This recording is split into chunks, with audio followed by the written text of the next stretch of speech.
જય હિન્દ મિત્રો, કેમ છો બધા? મજામાં? આપ સૌનું હાર્દિક સ્વાગત છે મિશન જીપીએસસીમાં. આજે આપણે ફરીથી વાત કરશું ભારતના બંધારણ વિશે અને અતિ મહત્ત્વનો ટોપિક દરેક એક્ઝામ માટે સુપ્રીમ કોર્ટ ઓફ ઇન્ડિયા, સર્વોચ્ચ અદાલત. ઓકે, લાસ્ટ જેટલી પણ કોમ્પિટિટિવ એક્ઝામમાં સર્વોચ્ચ અદાલત વિશે જેટલા પણ ક્વેશ્ચન કયા કયા આર્ટિકલમાંથી કયા કયા કોન્સેપ્ટ ઉપરમાંથી નીકળેલા છે એ દરેકે દરેક આર્ટિકલ પ્લસ કોન્સેપ્ટને આપણે આવરી લઈ આ સર્વોચ્ચ અદાલતનો વિડીયો આજે હું તમારી સમક્ષ લઈને આવ્યો છું. ડેફિનેટલી આની અંદરથી તમને 100% ઘણી બધી વસ્તુઓ નવી જાણવા મળશે. તમારું જે તમે વાંચેલું હશે, તમને ખબર હશે, તો એ વસ્તુ પણ તમારું રિવાઇઝ થઈ જશે. એટલે એ પોઈન્ટ ઓફ વ્યૂથી આ વિડીયો મેં બનાવેલો છે. ફક્ત ઇમ્પોર્ટન્ટ વસ્તુઓ જ આની અંદર પરીક્ષામાં પૂછાઈ ગયેલી છે, એ જ વસ્તુઓની આની અંદર સાંકળી લેવામાં આવી છે.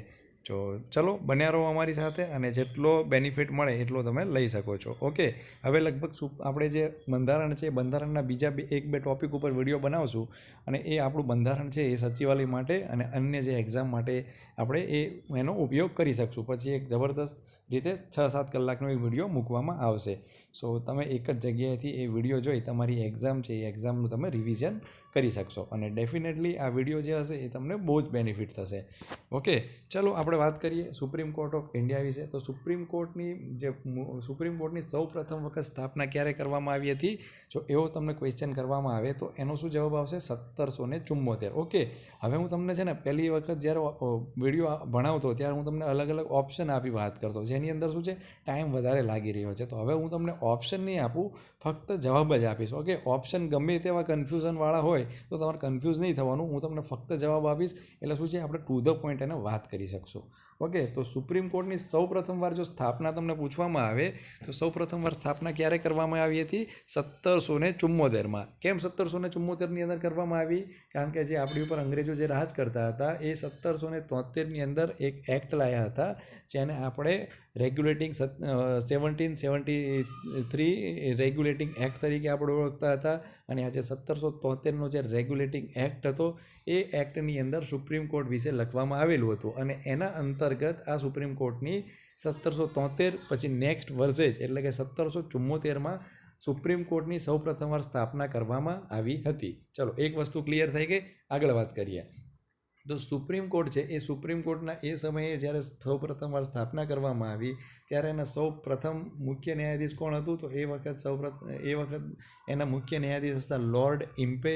એ તમારે નામ યાદ રાખવાનું છે. લોર્ડ ઇમ્પે એ 1774માં જે સુપ્રીમ કોર્ટ સૌ પ્રથમવાર બનાવવામાં આવેલું હતું એના મુખ્ય ફર્સ્ટ એના જજીસ હતા. ઓકે, એ તમારે યાદ રાખવાનું છે.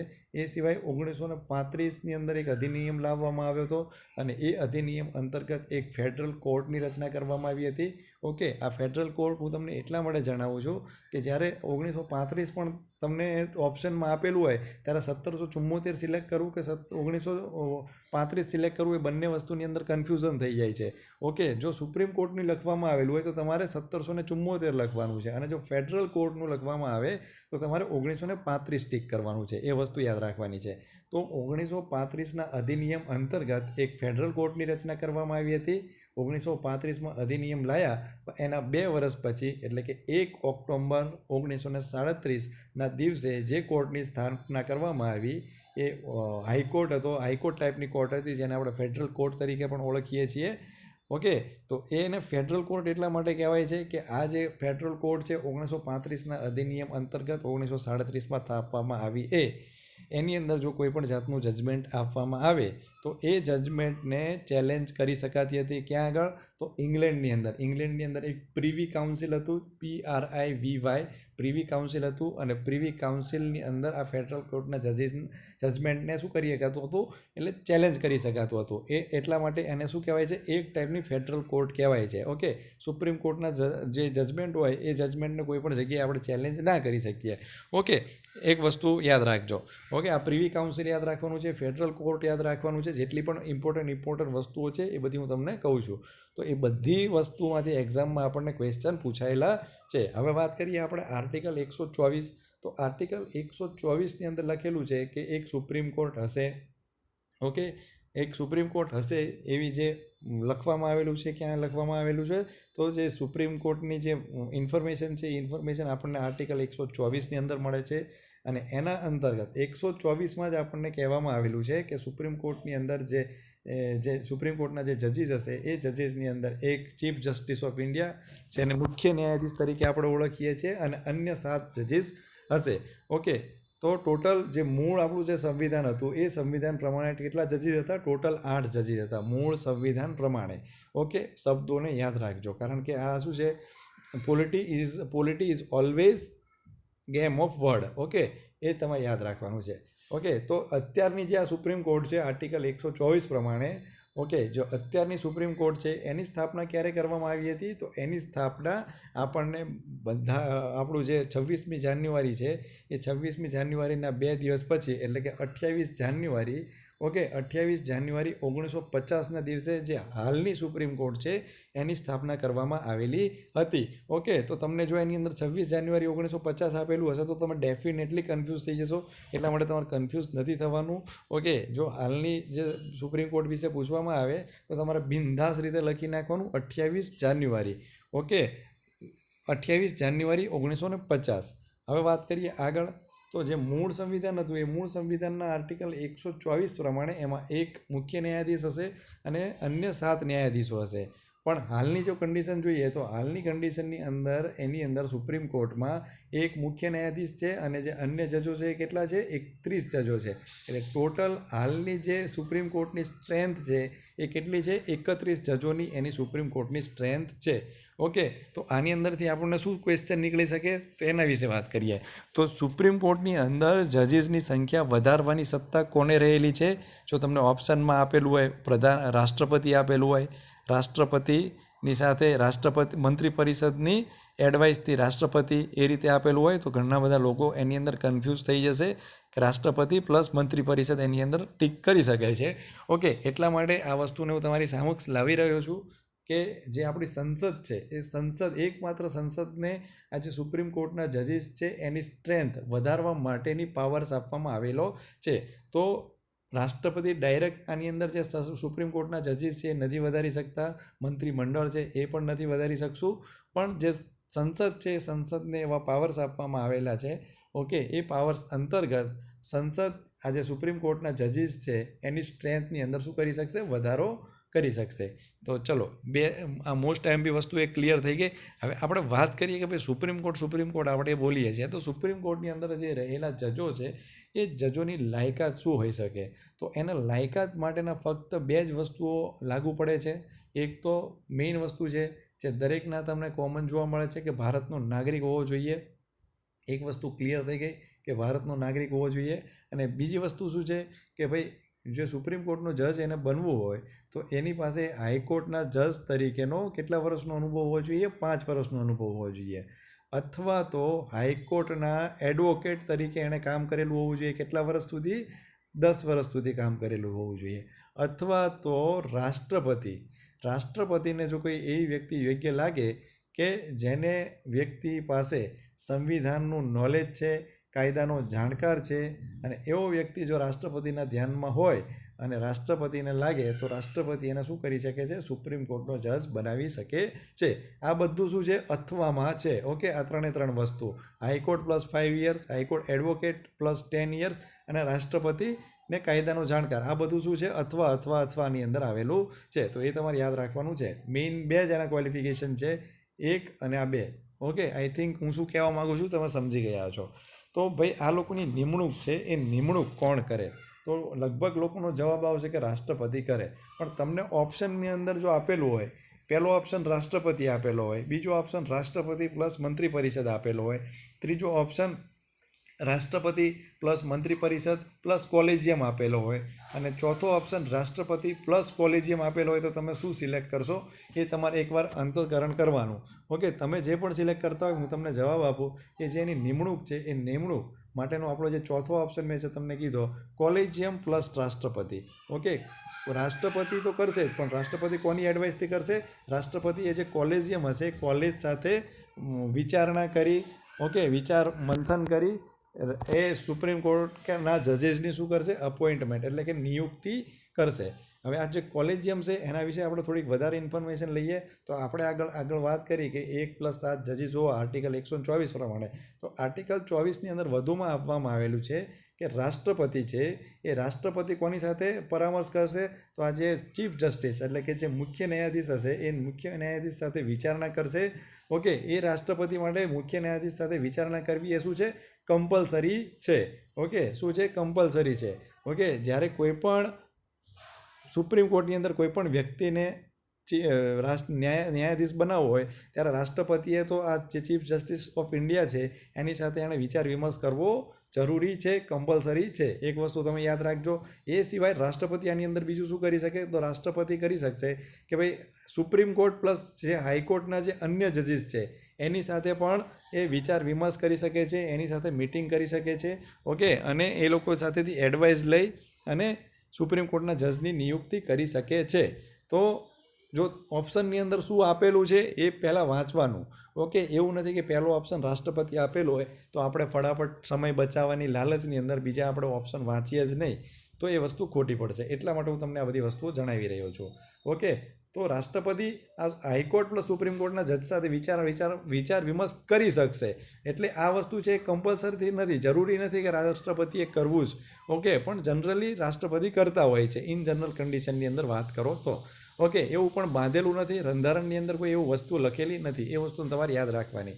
ઓકે, હવે કોલેજિયમની મેં જે તમને એમ કીધું કે કોલેજિયમ પ્લસ રાષ્ટ્રપતિ શું કરશે, મળી અને આ સર્વોચ્ચ અદાલતના ન્યાયાધીશની અપોઇન્ટમેન્ટ એટલે કે નિમણૂક કરશે. તો રાષ્ટ્રપતિ પ્લસ CGI પ્લસ જે સુપ્રીમ કોર્ટ અને હાઈકોર્ટના જજીસની જે એક મિટિંગ હશે અને એક જે કોલેજ બનશે એને શું તરીકે ઓળખવામાં આવશે, એને જ આપણે કોલેજિયમ તરીકે ઓળખશું. તો ઘણા લોકોને કોન્સેપ્ટ ક્લિયર ના હોય તો એટલા માટે મેં જણાવી દીધું. હવે અપોઇન્ટમેન્ટ છે ને એની નિયુક્તિ માટે આખું આપણે ઇતિહાસનો જોઈએ તો ઇતિહાસની અંદર ઘણી બધી વખત આ જે સિસ્ટમ છે એ સિસ્ટમની અંદર ઘણી બધી વખત સુપ્રીમ કોર્ટની અંદર ઘણા બધા ચેલેન્જ થયેલા છે, PIL થયેલી છે અને સારા સારા જજમેન્ટ સુપ્રીમ કોર્ટ દ્વારા આપવામાં આવેલા છે. તો આપણે એની વાત કરી લઈએ. તો સૌપ્રથમ વાત કરીએ કે ભાઈ આ જે સિસ્ટમ છે એ અત્યારની જે કોલેજિયમ સિસ્ટમ છે તો અત્યારે લાગુ પડેલી છે. ઓકે, પણ એ પહેલાં કઈ સિસ્ટમ હતી, તો 1950થી લઈ 1993 સુધી એક સિસ્ટમ હતી કે ભાઈ સુપ્રીમ કોર્ટના જે જજીસ છે એની નિયુક્તિ રાષ્ટ્રપતિ દ્વારા કરવામાં આવતી હતી. ઓકે, તો રાષ્ટ્રપતિ જે આ 1950થી 1993 દરમિયાન કઈ રીતે કરતા હતા, તો એ કરતા હતા કે જે આપણી કાઉન્સિલ ઓફ મિનિસ્ટર છે. ઓકે, કાઉન્સિલ ઓફ મિનિસ્ટરને આપણે શું કહીએ છીએ, કાર્યપાલિકા કહીએ છીએ. એ કાર્યપાલિકાની એડવાઇસથી શું રાષ્ટ્રપતિ નિયુક્તિ કરતા હતા અને જે ચીફ જસ્ટિસ ઓફ ઇન્ડિયા છે એની એડવાઇસથી કોઈપણ વ્યક્તિને સુપ્રીમ કોર્ટના જજીસ બનાવવામાં આવતા હતા. 1950થી લઈ 1993 સુધી આ ટાઈપની સિસ્ટમ હતી.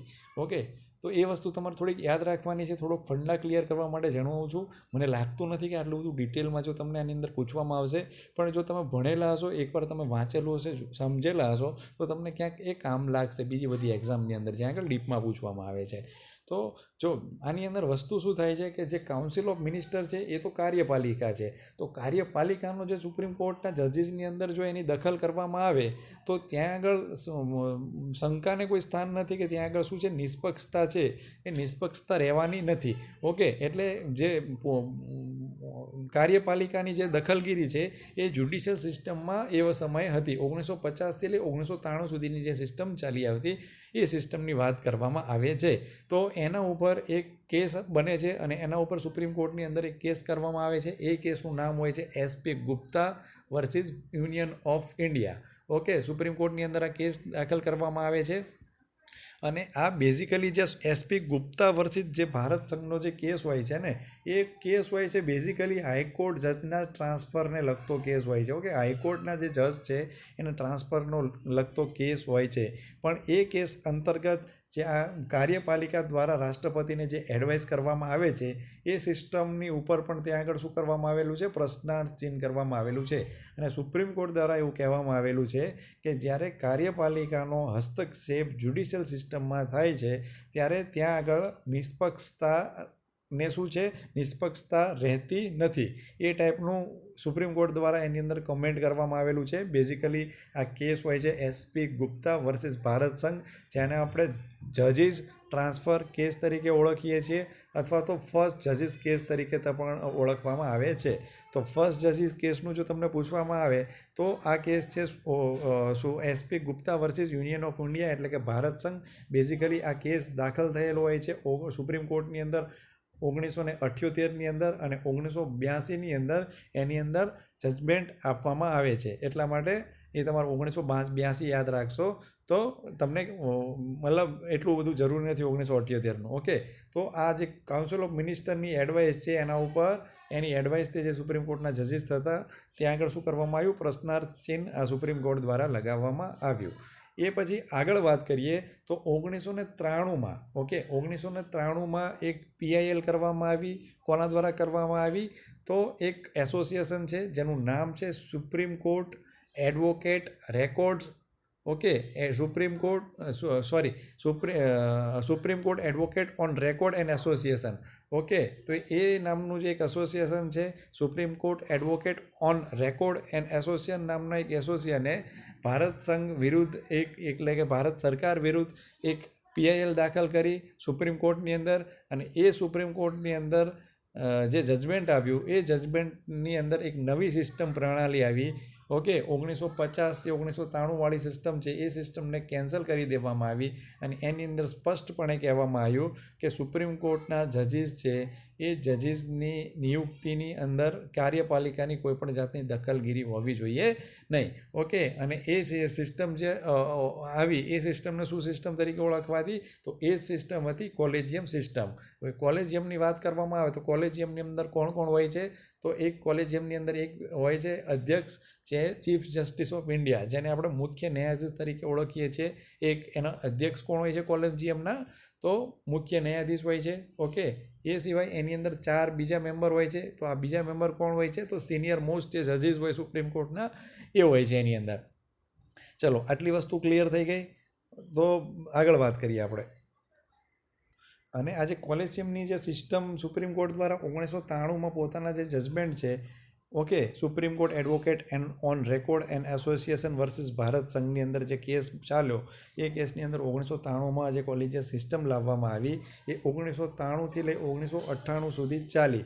ઓકે, અને ત્યાં કોલેજિયમની એડવાઇસથી શું કરતા પ્રેસિડન્ટ એ કોલેજિયમની એડવાઇસ પ્રમાણે રાષ્ટ્રપતિને રહેશું આજે સર્વોચ્ચ જે અદાલત છે એના ન્યાયાધીશની નિમણૂક કરતા. ઓકે, પણ જ્યારે રાષ્ટ્રપતિનો એક ચાલતો હતો લેક્ચર ત્યારે મેં તમને પૂછેલું હતું કે ભાઈ સુપ્રીમ કોર્ટ કોઈ વસ્તુ પાસેથી જે રાષ્ટ્રપતિ છે કોઈ વસ્તુ પાસેથી સુપ્રીમ કોર્ટ પાસેથી એડવાઇસ માંગી શકે છે કયા આર્ટિકલ અંતર્ગત? તો 143 અંતર્ગત.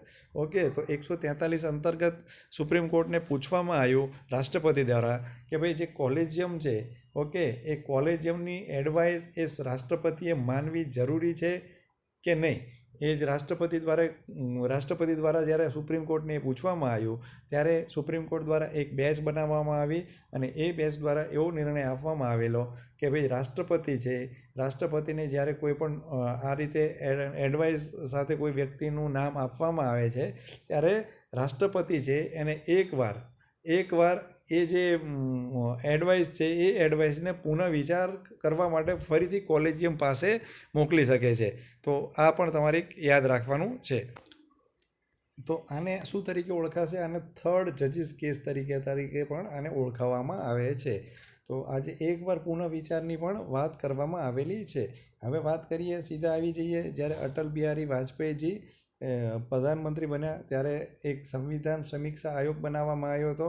આ સંવિધાન સમીક્ષા આયોગ એ કોની અધ્યક્ષતામાં બનાવવામાં આવેલો હતો એ લાસ્ટ લેક્ચરની અંદર મેં જણાવેલું છે. ઓકે, તો એ તમારે મને નામ કમેન્ટ બોક્સની અંદર જણાવવાનું છે. તો આ જે સંવિધાન સમીક્ષા આયોગ છે એ 2000માં બનાવવામાં આવ્યો હતો. 2002 દ્વારા એના દ્વારા એક જજમેન્ટ આપવામાં આવેલું. જજમેન્ટ એટલે કે એક એડવાઇસ મતલબ એનો જે રિપોર્ટ હતો એ રિપોર્ટની અંદર એવું લખવામાં આવેલું કે જે રાષ્ટ્રપતિઓની જે અપોઇન્ટમેન્ટ છે ન્યાયાધીશોની જે અપોઇન્ટમેન્ટ છે એ અપોઇન્ટમેન્ટ માટે જ્યુડિશિયલ અપોઇન્ટમેન્ટ કમિશનની સ્થાપના કરવામાં આવે એવું આ સંવિધાન સમીક્ષા આયોગની અંદર કહેવામાં આવ્યું. પણ આના ઉપર કંઈ કામ થયું નહીં અને આ વસ્તુ ત્યાં આગળ જ કેન્સલ થઈ ગઈ. ઓકે, એ પછી આપણે વાત કરીએ આગળ તો 120મું એક બિલ લાવવામાં આવે છે, વિધેયક લાવવામાં આવે છે 2013માં ડૉક્ટર મનમોહન સિંહની સરકાર દ્વારા, અને એ સરકાર દ્વારા જે વિધેયક બિલ લાવવામાં આવે છે એની અંદર પણ વાત કરવામાં આવી કે જ્યુડિશિયલ અપોઇન્ટમેન્ટ કમિશનની સ્થાપના કરવામાં આવે.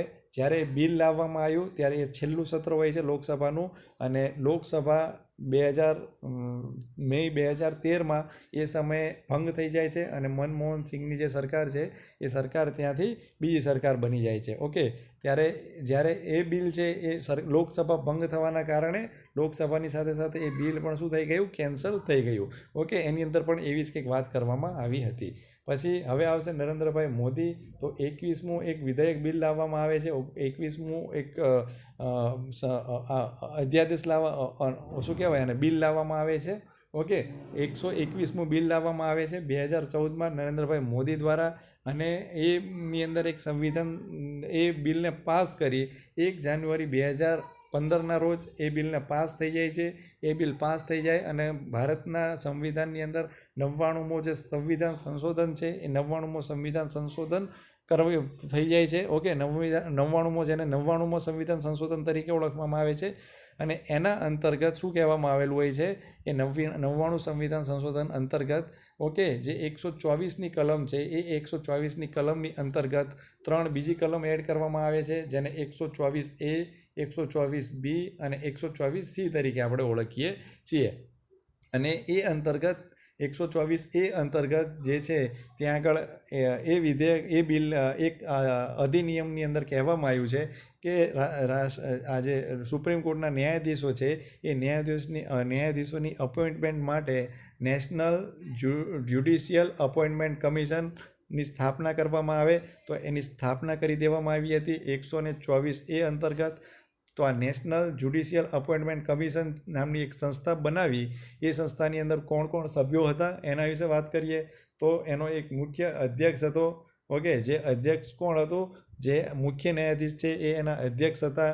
2 બીજા જજીસ હતા, એક કાયદા મંત્રી પણ હતા, અને બીજા 2 વ્યક્તિ જે કાયદાના એક્સપર્ટ વ્યક્તિઓ છે એ કાયદાના એક્સપર્ટ વ્યક્તિઓ હતા. ટોટલ 6 લોકો દ્વારા એક એન્જેકનું નિર્માણ થતું. તો આ તમારે યાદ રાખવાનું છે.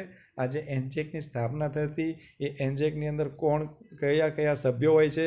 ઓકે, એક CJI હશે, chief justice of India, 2 supreme કોર્ટના જજ હશે, કાયદા મંત્રી હશે, અને 2 કાયદાના જાણકાર હશે, જે કાયદાના એક્સપર્ટ હશે. ઓકે, તો આ એન્જેક આ રીતે કંઈક 2015ની અંદર 99માં સંવિધાન સંશોધન અનુસાર લાવવામાં આવેલું હતું. પણ 2015માં જ સુપ્રીમ કોર્ટની અંદર ફરીથી જે આગળ એક કેસ આપણે જોયો હતો કે supreme court advocate on record and association છે એ ફરીથી એક PIL દર્જ કરે છે સુપ્રીમ કોર્ટની અંદર, અને એક કેસ ઉત્પન્ન થાય છે જે કેસને નામ આપવામાં આવે છે supreme court advocate on general and association versus union of India. Okay, અને એના અંતર્ગત સુપ્રીમ કોર્ટ દ્વારા એક જજમેન્ટ આપવામાં આવે છે 16 ઓક્ટોબર 2015ના રોજ.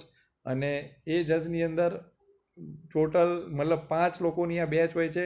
ઓકે, 4+5 લોકોની બેચ હોય છે, અને 4+1ના જે બહુમતથી, ઓકે, એટલે 4 જે જજીસ છે એ વસ્તુ માટે સહમત થઈ છે. ઓકે, એ વસ્તુ માટે સહમત થાય છે, અને જે 99મું સંશોધન નરેન્દ્રભાઈ મોદીની સરકાર દ્વારા કરવામાં આવેલું હોય છે એ આખું સંશોધન શું કરવામાં આવે છે, નિરસ્ત કરી દેવામાં આવે છે, કેન્સલ કરી દેવામાં આવે છે સુપ્રીમ કોર્ટ દ્વારા.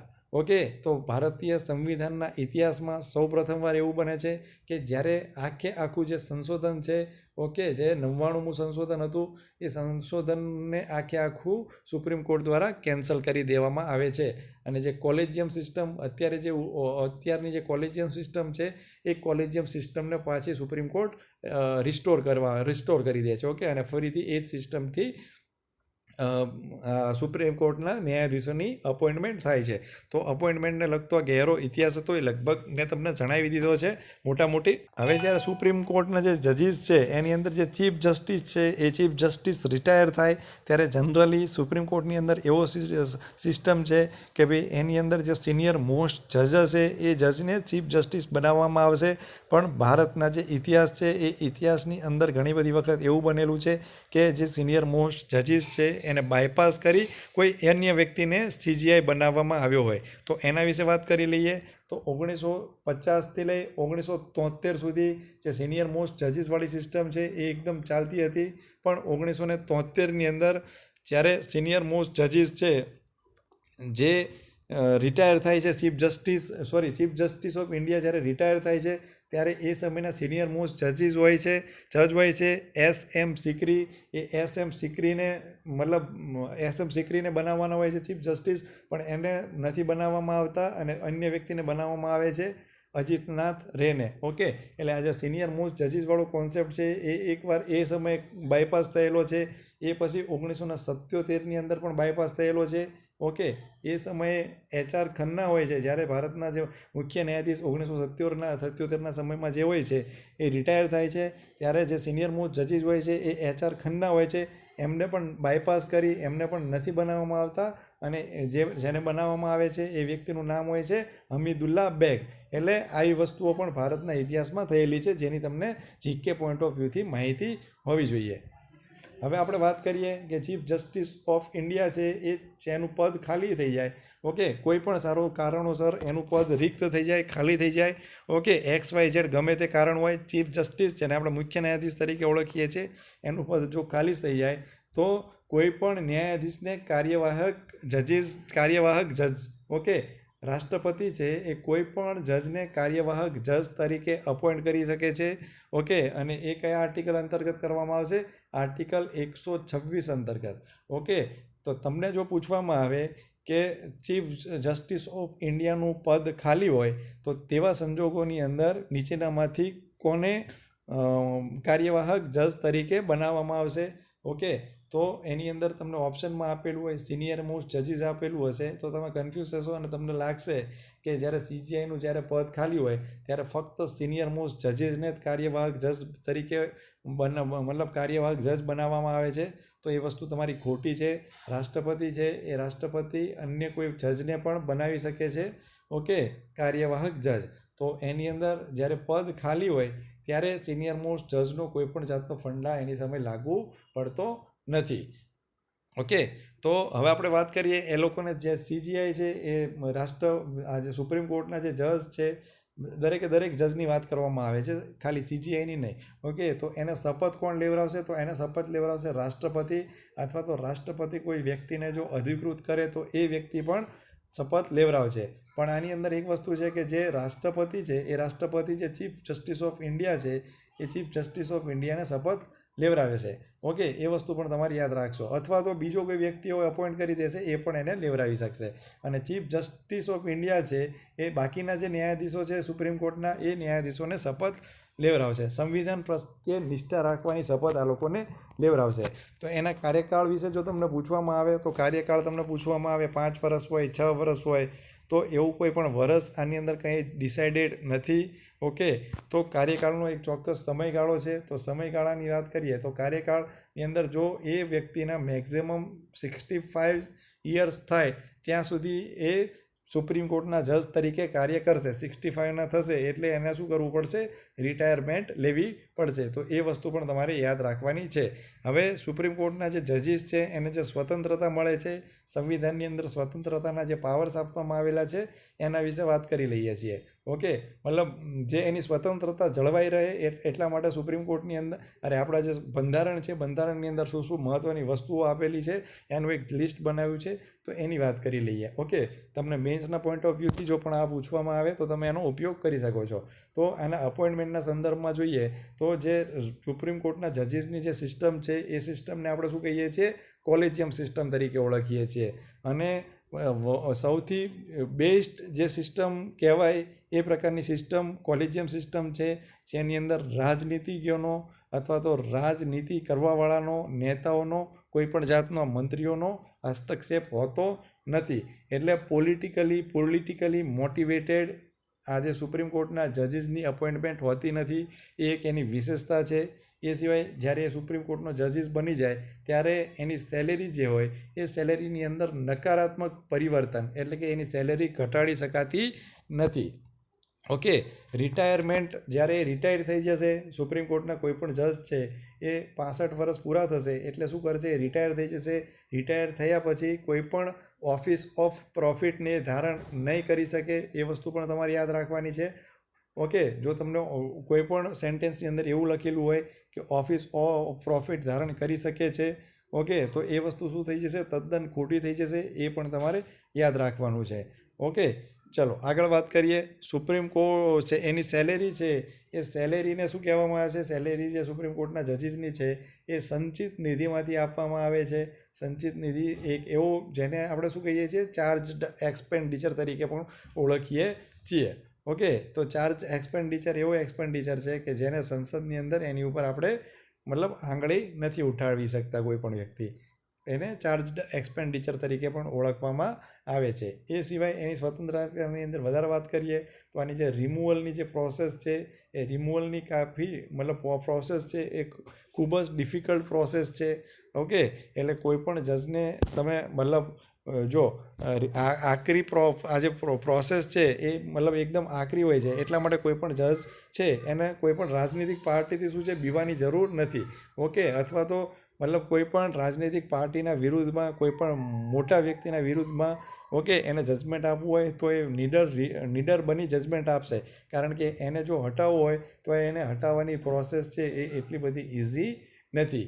એટલા માટે એક જે પ્રોસેસ છે આપણો જે મતલબ બંધારણીય રીતે ખૂબ જ સ્ટ્રોંગ વસ્તુ કહેવાય કે એની પ્રોસેસ છે, એ પ્રોસેસ એ ખૂબ જ ટફ પ્રોસેસ છે. ઓકે, જે આમ જનતા માટે, દેશ માટે અને લોકશાહી માટે ખૂબ જ ઉપયોગી છે. ઓકે, અધરવાઇઝ શું થઈ જાય, જો એ પ્રોસેસ ઇઝી હોય તો માની લો કે કોઈ સુપ્રીમ કોર્ટનો કોઈ જજ છે એણે કોઈ પણ વ્યક્તિ માટે, માની લો કે ગૃહમંત્રી વિરુદ્ધ કે કોઈ પણ બીજા મંત્રી વિરુદ્ધ કે કોઈ પણ ઓપોઝિશનના કોઈ પણ વિરુદ્ધ એની ઉપર કોઈ જજમેન્ટ આપી દીધું, તો એ લોકો તો શું છે એના બધા માણસો એટલે એને શું કરશે, હટાવી દેશે. એટલે ક્યાંક ને ક્યાંક જે સુપ્રીમ કોર્ટનો જજ છે એ જજમેન્ટ આપતા બીશે. પણ આની જે જજમેન્ટની જે પ્રોસેસ છે એ જ એટલી આકરી છે કે એને ક્યાંય પણ બીવાની જરૂર હોતી નથી. હવે આપણે રિમૂવલ વિશે વાત કરી લઈએ તો આને રિમૂવલ માટે ઇમ્પીચમેન્ટ નામનો શબ્દ ઉપયોગ નથી થતો, એ તમારે યાદ રાખવાનું. ઓકે, આને સુપ્રીમ કોર્ટના જજીસને હટાવવા માટે રિમૂવલ નામની પ્રોસેસ હોય છે અને એ પ્રોસેસ ક્યાં આગળ લખેલી છે, 124(4) અંદર એ પ્રક્રિયાનો ઉલ્લેખ કરવામાં આવેલો છે. અને 124 અંતર્ગત એ પ્રક્રિયા કોણ કરી શકશે રિમૂવલ, તો એ રિમૂવલ ફક્ત સાંસદ કરી શકશે. ઓકે, સંસદની અંદર લોકસભા રાજ્યસભા બંને આવી જશે. ઓકે, જો લોકસભાની અંદર એનો પ્રસ્તાવ લાવવો હશે તો ટોટલ કેટલા મેમ્બર્સની જરૂર પડશે, પ્રસ્તાવ માટે 100 મેમ્બર્સની જરૂર પડશે. રાજ્યસભાની અંદર લાવે તો 50 મેમ્બરની જરૂર પડશે. અને જે પણ ચીફ જસ્ટિસ વિરુદ્ધ લાવવામાં આવેલું હોય એ જસ્ટિસને 14 દિવસ પહેલાં એને નોટિસ આપવી પડશે. એ સિવાય જે પણ જજની વિરુદ્ધ લાવવામાં આવેલું છે એ જજને પોતાનો પક્ષ રાખવાનો પૂરેપૂરો અધિકાર આપવામાં આવે છે. ઓકે, એ સિવાય મેં તમને કાલે પણ જણાવેલું છે કે સુપ્રીમ કોર્ટના જજને કે હાઈકોર્ટના જજને જો હટાવવો હોય તો કયા બહુમતથી એ પસાર જે પ્રક્રિયા છે એ પાસ થવી જોઈએ, તો એ પણ તમારે મને કમેન્ટ બોક્સની અંદર જણાવવાનું છે. કારણ કે વારે ઘડીએ એકની એક વસ્તુ ડિસ્કસ કરવાનો મતલબ નથી. ઓકે, તમને એ મેં જણાવ્યું કે લોકસભાની અંદર 100 વ્યક્તિઓ દ્વારા, ઓકે, 100 મેમ્બર્સ દ્વારા, 100 સભ્યો દ્વારા, ઓકે, અને રાજ્યસભાની અંદર 50 સભ્યો દ્વારા ઓકે પ્રસ્તાવ લાવવામાં આવશે. ઓકે, કોઈ પણ ગમે તે હાઉસમાં લાવી શકે છે. તો આજે 100 + 50ની જે ઇન્ફોર્મેશન છે એ ઇન્ફોર્મેશન સંવિધાનની અંદર ક્યાંય આપેલી નથી. ઓકે, તો એ ઇન્ફોર્મેશન ક્યાં આપેલી છે, તો એક એક્ટ છે સંસદ દ્વારા ઓકે બનાવેલો, જે એક્ટને આપણે શું કહીએ છીએ, ન્યાયાધીશ ઇન્ક્વાયરી એક્ટ. ઓકે, જજીસ ઇન્ક્વાયરી એક્ટ તરીકે ઓળખીએ છીએ. 1968માં બનાવેલો એક્ટ છે અને એ એક્ટ અંતર્ગત આ 100 અને 50ની એની અંદર લખેલું છે. તો એ પણ વસ્તુ તમારે યાદ રાખવાની છે. કયા આધાર ઉપર સુપ્રીમ કોર્ટના જજને હટાવવામાં આવશે, તો એ આધારની વાત કરીએ તો એ આધાર હશે જો એની ઉપર ગેરવર્તણૂક સાબિત થઈ જશે. ઓકે, ગેરવર્તણૂક સાબિત થશે અથવા તો એ અસક્ષમ હશે. ઓકે, અસક્ષમતા એની સાબિત થશે. આ બે જ આધાર હશે. ઓકે, આ બે જ આધાર ઉપર એને હટાવવાની પ્રોસેસ છે એ પ્રોસેસ કરાવવામાં આવશે. એ પણ તમારે યાદ રાખવાનું છે. અને આ જે પ્રોસેસ છે એ પ્રોસેસને પાસ કરાવવી એ પણ ખૂબ જ આકરી પ્રોસેસ છે. એ લાસ્ટ મેં લેક્ચરની અંદર તમને જણાવેલું છે, લોકસભાવાળા લેક્ચરની અંદર, તો એ તમે ત્યાંથી જોઈ શકો છો. હવે આ જે સુપ્રીમ કોર્ટ છે એ સુપ્રીમ કોર્ટની જ્યુરિડિક્શન વિશે વાત કરીએ. જો જ્યુરિડિક્શનને ગુજરાતીમાં શાયદ અધિકારિતા તરીકે ઓળખીએ છીએ, તો એ અધિકારિતાને બે ભાગમાં વહેંચેલી છે. એક અધિકારિતા છે ઓરિજિનલ જ્યુરિડિક્શન, જેને આર્ટિકલ 131માં લખવામાં આવેલી છે. તો આ આર્ટિકલ 131ની અંદર જે એનું અધિકાર ક્ષેત્ર છે, જેને આપણે મૂળ અધિકાર ક્ષેત્ર તરીકે પણ ઓળખીએ છીએ. તો તમને પૂછવામાં આવે કે ભાઈ મૂળ અધિકાર ક્ષેત્રનો ઉલ્લેખ ક્યાં આગળ કરવામાં આવેલો છે, તો આર્ટિકલ 131ની અંદર કરવામાં આવેલો છે. અથવા તો તમને એમ પૂછવામાં આવે કે રાષ્ટ્રપતિના રાષ્ટ્રપતિ વારે ઘડીએ કેમ યાદ આવે ખબર નથી પડતી. જે સુપ્રીમ કોર્ટ છે એ સુપ્રીમ કોર્ટનું મૂળ અધિકાર ક્ષેત્ર વિશે ની નીચેની બાબતો સ્પષ્ટ કરો, એમ જો પૂછવામાં આવે તો આર્ટિકલ 131ની અંદર 3 બાબતોનો ઉલ્લેખ છે. એ 3 બાબતો આપણે જોઈ લઈએ. ઓકે, જેની મૂળ અધિકાર ક્ષેત્રની અંદર આવે છે. ઓકે, જેની અંદર સ્ટેટ વર્સિસ સ્ટેટની કોઈ ડિસ્પ્યુટ હોય. ઓકે, માની લો કે ગુજરાત છે અને ગુજરાત મહારાષ્ટ્ર બે એકદમ બોર્ડર ટચ કરે છે, તો એ બે સ્ટેટ વચ્ચેની કોઈ પણ ડિસ્પ્યુટ હશે કોઈ પણ જાતની. ઓકે, તો એ ડિસ્પ્યુટ અંતર્ગત જે જજમેન્ટ કરશે એ સુપ્રીમ કોર્ટ કરશે. સુપ્રીમ કોર્ટનું મૂળ અધિકાર ક્ષેત્ર છે એ પછી કોઈ પણ રાજ્ય છે અથવા તો કોઈ પણ રાજ્ય અથવા જે સેન્ટર છે કેન્દ્ર વચ્ચેનો જે કોઈ પણ ડિસ્પ્યુટ હશે એ ડિસ્પ્યુટને કોણ એડ્રેસ કરશે, તો એ પણ મૂળ અધિકાર ક્ષેત્રની અંદર આવી જશે સુપ્રીમ કોર્ટના. અને બીજી એની અંદર ત્રીજી કન્ડિશન છે કે માની લો કે કોઈ સ્ટેટ પ્લસ યુનિયન છે અને એની સામે બીજા 2-4 રાજ્યો છે, તો એની સમક્ષમાં જો એવો કેસ ઉદ્ભવશે તો એવા કેસની અંદર એ સુપ્રીમ કોર્ટના મૂળ અધિકાર ક્ષેત્રની અંદર આવી જશે. એટલે 131ની અંદર આ 3 બાબતો લખેલી છે, એ તમારે યાદ રાખવાની છે.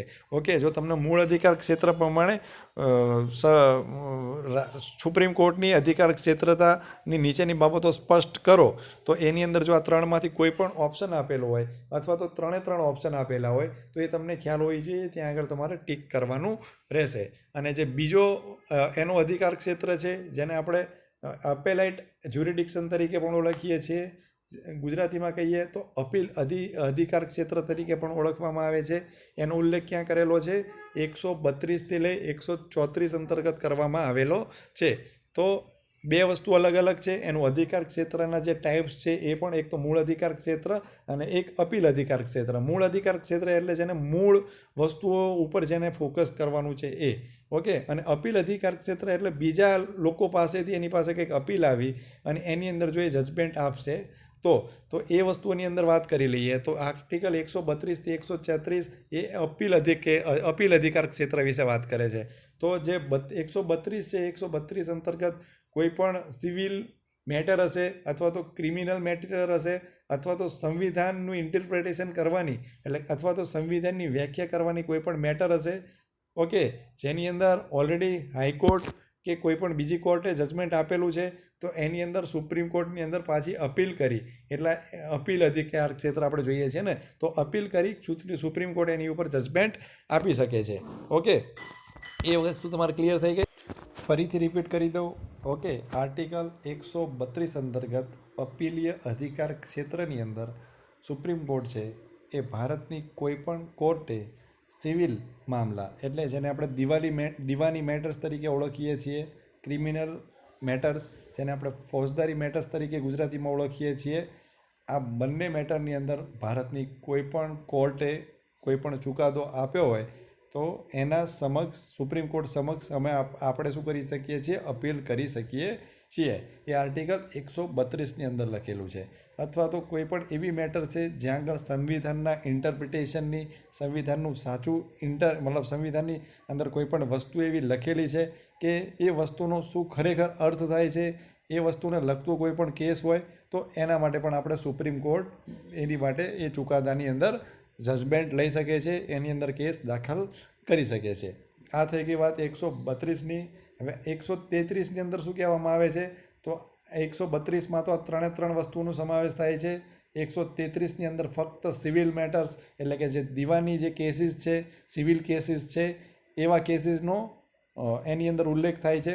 ઓકે, એટલે હાઈકોર્ટે કોઈ પણ સિવિલ મેટર છે એ સિવિલ મેટરની અંદર હાઈકોર્ટે જો કોઈ જજમેન્ટ આપેલું છે તો એ જજમેન્ટ ઉપર તમે સુપ્રીમ કોર્ટની અંદર યાચિકા આપી સુપ્રીમ કોર્ટ પાસેથી નિર્ણય લઈ શકો છો. ઓકે, 133માં ફક્ત સિવિલ આપેલું છે, 134માં ક્રિમિનલ મેટર્સ વિશેની ઇન્ફોર્મેશન આપેલી છે. ક્રિમિનલ મેટર્સની અંદર વાત કરીએ તો કોઈપણ ડિસ્ટ્રિક્ટ કોર્ટ છે અથવા તો કોઈપણ હાઈકોર્ટ છે, એ હાઈકોર્ટે કોઈપણ વ્યક્તિને ફાંસી આપી દીધી, તો એ ફાંસી આપી દીધી હોય એવા સંજોગોની અંદર સુપ્રીમ કોર્ટ એની અંદર યાચિકા કરી એ કેસને સુપ્રીમ કોર્ટની અંદર દાખલ કરી શકશે અને એ સુપ્રીમ કોર્ટના અધિકાર ક્ષેત્રની અંદર આવશે. એની અંદર જે ક્રિમિનલ મેટર છે એની બીજો એક વ્યૂ એવો પણ છે કે કોઈ પણ ડિસ્ટ્રિક્ટ કોર્ટ છે એ ડિસ્ટ્રિક્ટ કોર્ટે કોઈ પણ વ્યક્તિને બરી એટલે કે એને છોડી દીધો અને હાઈકોર્ટની અંદર ફરીથી એની ઉપર યાચિકા થઈ અને હાઈકોર્ટ દ્વારા એને ફાંસી આપી દેવામાં આવી, તો એવા સંજોગોની અંદર પણ સુપ્રીમ કોર્ટ શું છે એ કેસની અંદર યાચિકા જો દાખલ કરવામાં આવશે તો એ કેસની અંદર જજમેન્ટ આપવામાં આવશે. ઓકે, તો ઘણા લોકોને ખ્યાલ નહીં હોય કે દીવાની મેટર્સ એટલે કે જે સિવિલ કેસીસ છે એ કેસીસ કેવા કેસીસ હોય. માની લો કે કોઈ પણ મતલબ લગ્ન સંબંધનો કોઈ કેસ હોય અથવા તો તલાકનો કેસ હોય, પ્રોપર્ટીનો કેસ હોય, ઓકે, ઉત્તરાધિકારી તરીકેનો કેસ હોય, તો આ બધા શું છે, આ બધી શું મેટર થઈ ગઈ, એ સિવિલ મેટર્સ થઈ ગઈ. અને ક્રિમિનલ મેટર્સ શું છે કે કોઈને મારવો, કોઈની ઉપર મતલબ જાનથી હુમલો કરવો, ડરાવવું, મતલબ કોઈને ધમકાવી નાખવો, એ બધી મેટર્સ શું છે એ ક્રિમિનલ મેટર્સ છે. તો એ બંને વસ્તુ થોડીક ધ્યાન રાખજો. ચલો પછી આપણે વિશેષતા જોઈએ તો સુપ્રીમ કોર્ટને શું તરીકે ઓળખવામાં આવે છે? સુપ્રીમ કોર્ટને court of the record. Okay, supreme કોર્ટને કોર્ટ ઓફ ધ રેકોર્ડ્સ તરીકે ઓળખવામાં આવે છે. કોર્ટ્સ ઓફ ધ રેકોર્ડનો મતલબ થાય છે કે અભિલેખ ન્યાયાલય તરીકે પણ સુપ્રીમ કોર્ટને ઓળખવામાં આવે છે. તો આવું શું સંવિધાનની અંદર લખેલું છે? તો હા, આર્ટિકલ 129માં અંદર લખેલું છે કે supreme court A court of the record તરીકે પણ કામ કરશે. હવે કોર્ટ ઓફ ધ રેકોર્ડ છે એ શબ્દને હું પરિભાષિત કરું તો એનો મતલબ એવો થાય છે કે માની લો કે સુપ્રીમ કોર્ટની જ્યારથી સ્થાપના થઈ એ સમયથી અત્યાર સુધી કેટલી પણ મેટર સુપ્રીમ કોર્ટની અંદર જાય, એ સુપ્રીમ કોર્ટે એ અલગ અલગ મેટર્સની અંદર જેટલા પણ જજમેન્ટ આપેલા છે એ જજમેન્ટને યોગ્ય જગ્યાએ સાચવી રાખવામાં આવશે. ઓકે, અથવા તો તમે કોઈ પણ લોયરની જગ્યાએ કોઈ માની લો કે તમે કોઈ વકીલનું તમારે જ્યારે કામ પડી જાય, ઓકે, ત્યારે તમે વકીલની ઓફિસ ઉપર જશો ત્યારે તમને શું દેખાશે? ત્યાં આગળ અલગ અલગ ટાઈપના પુસ્તકો દેખાશે, કાયદાને લગતા, આ કાયદાને લગતા. એ સિવાય તમને આગળ શું દેખાશે કે જે સુપ્રીમ કોર્ટ દ્વારા જે જજમેન્ટ આપવામાં આવેલું છે, ઓકે, કોઈ પણ કેસીસ હોય એ કેસીસના જજમેન્ટની જેટલી ફાઇલો હશે એ જજમેન્ટની ફાઇલો એના દ્વારા રાખવામાં આવશે. ઓકે, એ રેકોર્ડ છે ને એ રેકોર્ડને કોઈ દિવસ નાશ ના કરી શકે કોઈ પણ વ્યક્તિ, કારણ કે આ રેકોર્ડ છે એક જગ્યા ના હોય. ઓકે, ભારતની અંદર દુનિયાભરના જે વકીલો છે વકીલો પાસે આ રેકોર્ડની ફાઇલો હોય છે. એ સિવાય ભારતના એક બે સંસ્થાઓ છે, સંસ્થાઓ પાસે પણ એ રેકોર્ડ રાખવામાં આવેલો હોય છે. તો એ રેકોર્ડ કેમ રાખવામાં આવે છે કે માની લો કે કોઈ પણ વકીલ છે એ વકીલને મતલબ કોઈ પણ વ્યક્તિનો કેસ લડે છે તો એ પોતાનું જે તથ્ય છે એ મતલબ તથ્ય સ્વરૂપે એને સંદર્ભ સ્વરૂપે એને દર્શાવી શકે છે. કે માની લો કોઈ વકીલ છે એ કોર્ટની અંદર રજૂ કરે કે ભાઈ ફલાણી ટાઈમે સુપ્રીમ કોર્ટે 1970ની અંદર આ જજમેન્ટ આપ્યું હતું ને આ ટાઈપનો કેસ હતો ને આવું જજમેન્ટ આપેલું હતું. ઓકે, તો એવો સંદર્ભ દેખાડી શકે છે. અથવા તો જે નાની અદાલતો છે, દીવાની અદાલતો છે, હાઈકોર્ટ છે, ઓકે, એ બધી અદાલતો શું કરશે? એ બધી અદાલતો પણ આનો જે સંદર્ભ હશે, સુપ્રીમ કોર્ટે અત્યાર સુધીના જેટલા પણ જજમેન્ટ આપેલા છે એ જજમેન્ટના સંદર્ભની અંદર, ઓકે, એવો કોઈ કેસીસ આવશે તો એ સંદર્ભની અંદર એ પ્રમાણે એની અંદર જજમેન્ટ આપવામાં આવશે. તો એ વસ્તુ યાદ રાખવાની. ઓકે, એ સિવાય માની લો કે કોઈ વ્યક્તિ છે એ વ્યક્તિ દ્વારા સુપ્રીમ કોર્ટ દ્વારા કે કોઈ પણ કોર્ટ દ્વારા એને કોઈ હુકમ આપવામાં આવેલો, કોઈ પણ સજા ફટકારવામાં આવેલી, કોઈ આદેશ આપવામાં આવેલો, એનો તિરસ્કાર કરવામાં આવે, જેને આપણે કન્ટેમ્પ્ટ ઓફ કોર્ટ તરીકે ઓળખીએ છીએ. એ કન્ટેમ્પ્ટ ઓફ કોર્ટ જો લોકો કરે તો એના માટે એક કાયદો બનાવવામાં આવેલો છે, જ્યુડિશિયલ કન્ટેમ્પ્ટ એક્ટ. ઓકે, 1971માં બનાવવામાં આવેલો છે. 1971ની અંદર જ્યુડિશિયલ કન્ટેમ્પ્ટ એક્ટ બનાવવામાં આવેલો છે. એટલે કોઈ પણ વ્યક્તિ ઉપર જો કોઈ પણ આદેશ આપવામાં આવે, ઓકે, તો એ આદેશને શું કરવો પડશે? માનવો જ પડશે. કોઈ પણ વ્યક્તિને એની અંદર કોઈ પણ જાતનું એક્સેપ્શન નથી મળતું. અને જો નહીં માને, ઓકે, તો એની ઉપર શું છે? જ્યુડિશિયલ કન્ટેમ્પ્ટ એક્ટ 1971 અંતર્ગત કાર્યવાહી કરવામાં આવશે અને સજા અથવા ફટકાર કરવામાં આવશે. આવો કેસ બની ગયેલો છે જે સુપ્રીમ કોર્ટના એક ન્યાયાધીશ હતા બંગાળના, ઓકે, એની ઉપર પણ કન્ટેમ્પ્ટ ઓફ કોર્ટ દાખલ કરી અને સજા કરવામાં આવી હતી, ફટકાર કરવામાં આવ્યો હતો. એ સિવાય judicial review article, okay, judicial રિવ્યૂનો બેઝિક બંધારણની અંદર કોઈ એવો ઉલ્લેખ નથી, પણ આર્ટિકલ 13 અંતર્ગત જ્યુડિશિયલ રિવ્યૂ કરવામાં આવે છે. જ્યુડિશિયલ રિવ્યૂ એ શું છે કે માની લો કે આપણી સાંસદ છે, સાંસદે કોઈ પણ કાયદા કાનૂન પસાર કરી નાખ્યા, ઓકે, તો એ કાયદા શું છે, એ કાયદા કે કાનૂન છે એ શું સંવિધાનને અનુરૂપ છે કે સંવિધાનથી વિરુદ્ધ છે? ઓકે, સંવિધાનની જે મૂળભૂત જે ઢાંચો છે એ મૂળભૂત ઢાંચાની વિરુદ્ધમાં હશે તો સુપ્રીમ કોર્ટ શું કરશે? એની ઉપર રિવ્યૂ કરી શકશે, એટલે એની ઉપર ફરીથી નજર રાખી શકશે. એની જો સંવિધાનને બાયપાસ કરતા હશે, સંવિધાનથી અલગ પ્રકારના હશે, તો એને કેન્સલ પણ કરી શકવાની સત્તા સુપ્રીમ કોર્ટ પાસે છે. એક વસ્તુ તો યાદ રાખજો. એ સિવાય સુપ્રીમ કોર્ટે પોતાનું માની લો કે 1970માં કોઈ પણ જાતનું જજમેન્ટ આપી દીધું, આર્ટિકલ 136ની વાત કરું છું. માની લો કે કોઈ પણ સાલની અંદર સુપ્રીમ કોર્ટે કોઈ જજમેન્ટ આપી દીધું અને એ જજમેન્ટની ઉપર સુપ્રીમ કોર્ટે નવા જો એની પાસે તથ્યો આવી જાય, ઓકે, નવા ફેક્ટ્સ આવી જાય, તો એ ફેક્ટ્સના આધારે સુપ્રીમ કોર્ટ પોતાને આપેલું જે જજમેન્ટ છે એ જજમેન્ટને રિવ્યૂ પણ કરી શકશે. એ સિવાય સુપ્રીમ કોર્ટની અંદર વિશેષ યાચિકા માટેની એક હોય છે 136ની અંદર. તો વિશેષ યાચિકા શું છે એ પણ તમને જણાવી દો.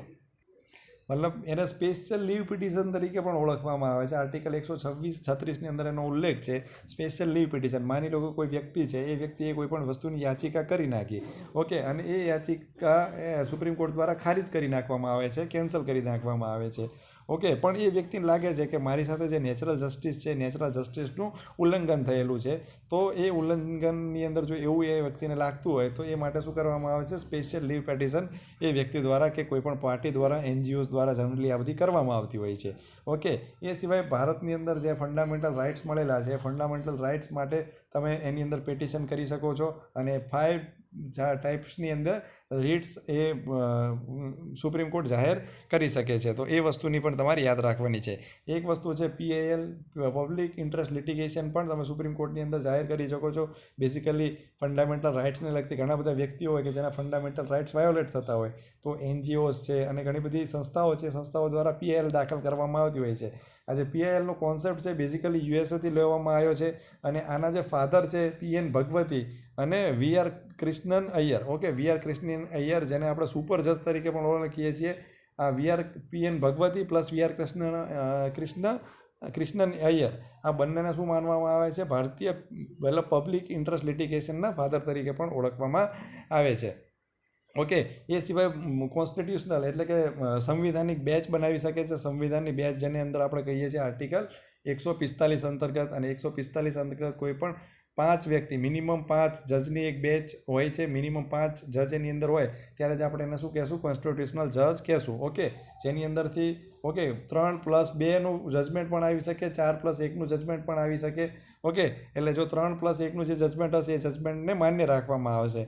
મતલબ 5 જ 5 જજીસ છે, 5 જજીસ એને જો રિવ્યૂ કરશે તો એની અંદર શું છે, પારદર્શિતા છે એવું આપણે કહી શકશું, ઓકે. એ સિવાય જે બેચ હશે એ બેચની અંદર જે કોન્સ્ટિટ્યુશનલ બેચ બનાવવામાં આવશે એ બેચના અધ્યક્ષ કોણ હશે, તો જે મુખ્ય ન્યાયાધીશ છે એ બેચના અધ્યક્ષ હશે, અને અન્ય ન્યાયાધીશ હશે એ બેચના મેમ્બર હશે. મિનિમમ 5 હશે, ઓકે. અત્યાર સુધીની સૌથી મોટામાં મોટી કોન્સ્ટિટ્યુશનલ બેચ કેશવાનંદ ભારતીવાળા કેસની અંદર હતી. ટોટલ 11 જજની આ બેચ હતી, એ પણ તમારે યાદ રાખવાનું છે. તો આઈ હોપ કે સુપ્રીમ કોર્ટને લગતી ઘણી બધી બાબતો તમારા જે કોન્સેપ્ટ હશે ક્લિયર થઈ ગયો હશે. અને એ સિવાયની કોઈ મેટર હોય તો તમે મને કમેન્ટ બોક્સની અંદર જણાવી શકો છો. જો પસંદ આવે તો લાઇક, શેર અને સબસ્ક્રાઈબ જરૂરથી કરજો. Thank you very much.